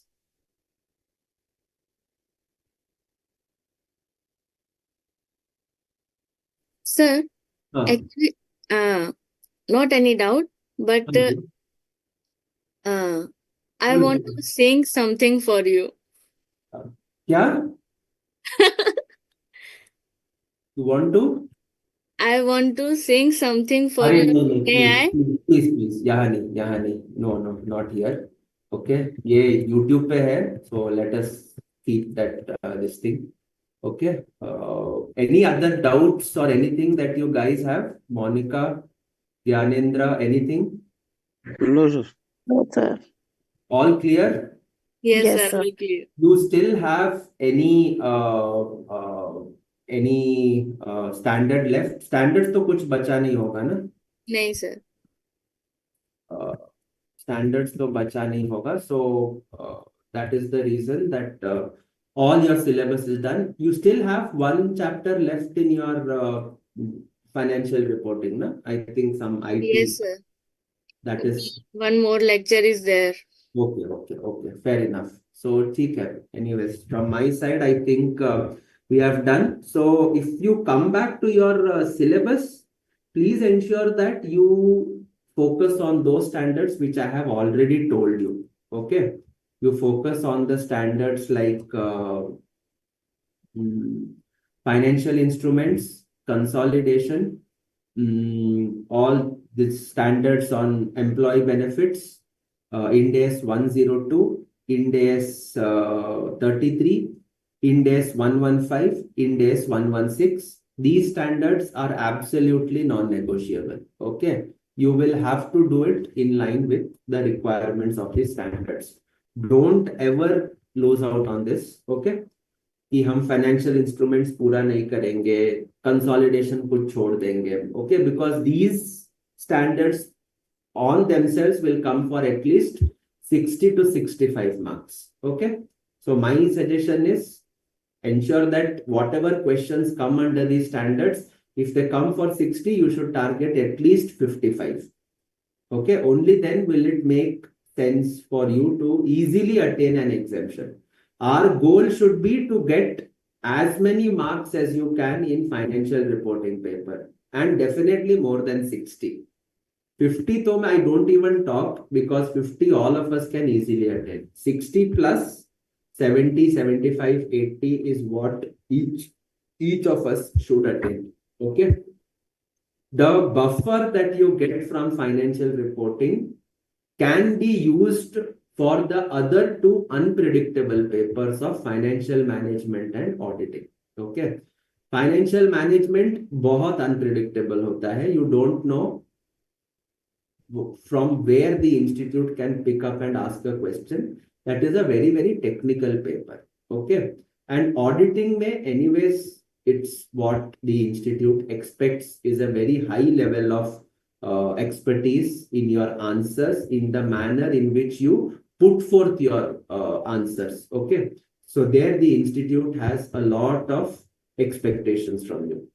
So I'm not saying reduce the focus on those two papers, but your comfort on those two papers will be very high if you get around 20 to 25 marks buffer from your financial reporting. So instead of 60, target anything between 80 and 85. Okay. So that 20 to 25, you can carry it for an adjustment to papers 2 and 3. Is it okay? And if you are giving both the groups, then the more you score in group 1, the better it will be for group 2 for the final set off. The better it will be for group 2 for your final set off. Okay. So in all cases, and this is your first paper. First paper must always happen perfectly. Okay. So keeping that in mind, I think uh, that's all that I have. Wish you all the very best for your examinations. Okay. If we meet each other in future, very good. I will be very happy to meet you in person. Okay. And wish you all the very best. I don't see any reason why any of you should underperform in the examination. It's a great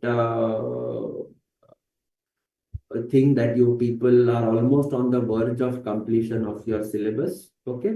So wish you all the best once again. Okay. Each one of you. Thank Thank you, you, sir. sir. Thank Yes, you. sir. Thank you. Take care. Okay. All right. Perfect. Perfect.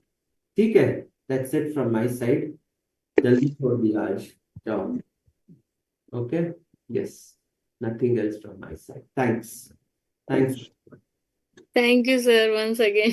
Thank you. Thank you. Thanks. Yes, yes. Session over.